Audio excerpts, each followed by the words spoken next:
Wengi wetu wanafahamu ya kwamba, kama sio sisi zote, ya kwamba katika siku chache zinazokuja ulimwengu wote utakuwa unasherehekea habari ya mtu, habari ya kufa kwake na kufufuka. Lakini kwa bahati mbaya sana, miongoni mwa watu hawa ambao wanasherehekea hivi na wafuasi wa huyu mtu, wengi sana hawafuati mafundisho ya huyu mtu kwa kadri ambavyo wanajisema kwamba ni wafuasi wake. Mwandishi mmoja akijaribu kumsema huyu mtu, alisema kwamba huyu ni mtu wa aina yake. Alikuwa ni mtu wa pekee sana, aliyeishi maisha ya kawaida sana. Hakuwa na makazi maalum. Sana sana alisaidiwa na marafiki zake tu, hapa analala leo hapa na kesho analala pale. Lakini alipita kijiji hadi kijiji akifanya mambo mema kwa ajili ya watu. Pamoja na wema wote aliofanya, wale ambao wengine walikuwa ni marafiki zake walimfanyia njama na wakamshtaki na akahukumiwa kifo. Na wakati ule ambapo yuko katika mahakama, wale waliokuwa marafiki zake walimkimbia, na hata walipompeleka kwenda kuuawa, kutekeleza adhabu ya kifo, wengine walikaa pembeni wakigawana nguo zake. Lakini mtu huyu alizikwa kaburini baada ya kufa, na baadaye alifufuka tena. Huyu ni Yesu Kristo, ambaye leo hayuko kaburini tena, lakini yuko hai. Neno la Mungu linasema ya kwamba, likiangalia katika nyakati za mbele sana, kwamba kutakuja kuwa na watu ambao wamekombolewa kutoka katika ulimwengu huu. Hao watu wakitathmini maisha yao na jinsi ambavyo huyu mtu amewafanyia, hawatakuwa na kitu cha kufanya. Wataona kwamba hawastahili. Kwa hiyo wanasema kwamba watawimba wimbo mpya wakisema, wastahili wewe kukitwaa hicho kitabu na kuzifungua muhuri zake, kwa kuwa ulichinjwa ukamnunulia Mungu kwa damu yako watu wa kila kabila, lugha na jamaa na taifa. Anastahili mwana kondoo.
Yesu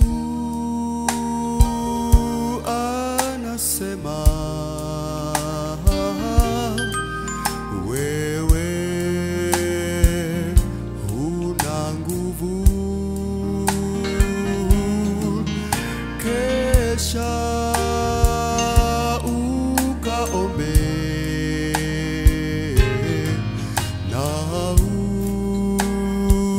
uje mwanangu, alilipa bei.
msalaba wa Yesu, hapo niliomba kupozwa, moyo wangu ulitakaswa, na asifiwe,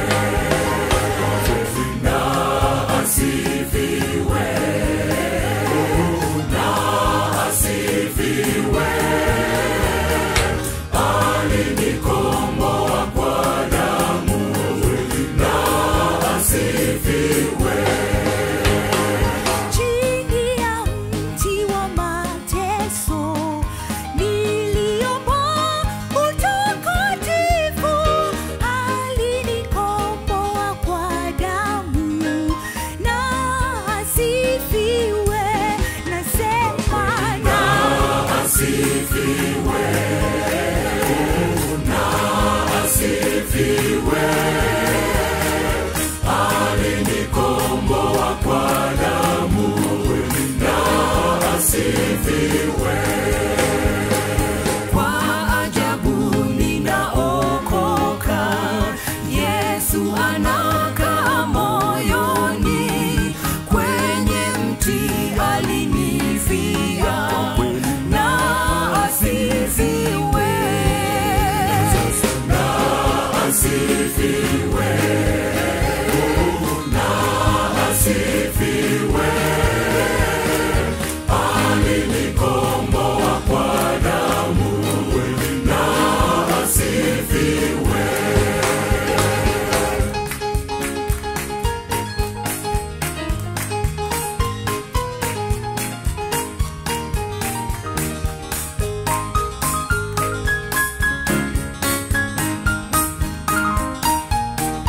Wenda asifiwe, Yesu na asifiwe,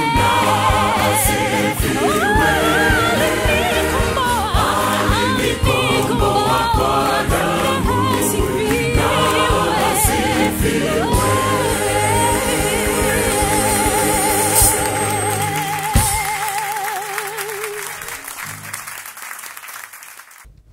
Ndugu mpendwa, katika maisha ambayo umeishi tangu umezaliwa hadi sasa, umeshawahi kushauriwa katika jambo lolote lile, au kupata ushauri fulani katika jambo fulani? Ndani ya TM Music tunamuimba mtu ambaye ni mshauri wa ajabu kuliko washauri wote. Hebu kaa na usikilize uweze kumfahamu huyu mshauri wa ajabu ni nani. Karibu.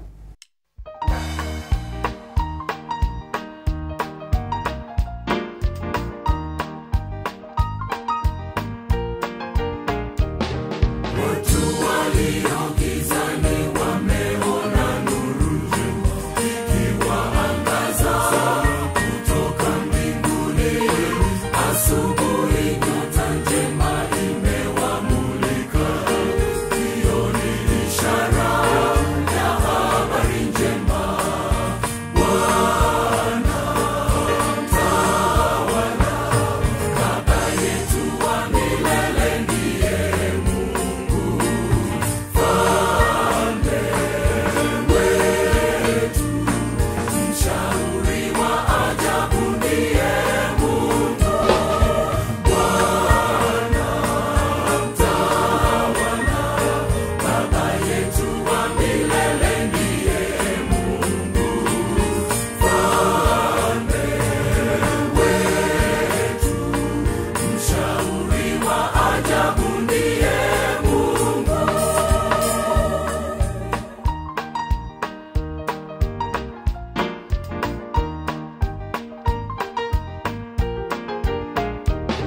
watu wanafurahia, wamekuwa huru, na ndivyo ilivyo Yesu atendavyo. Anavunja nguvu zote za mwovu Shetani, anashinda vita ya milele.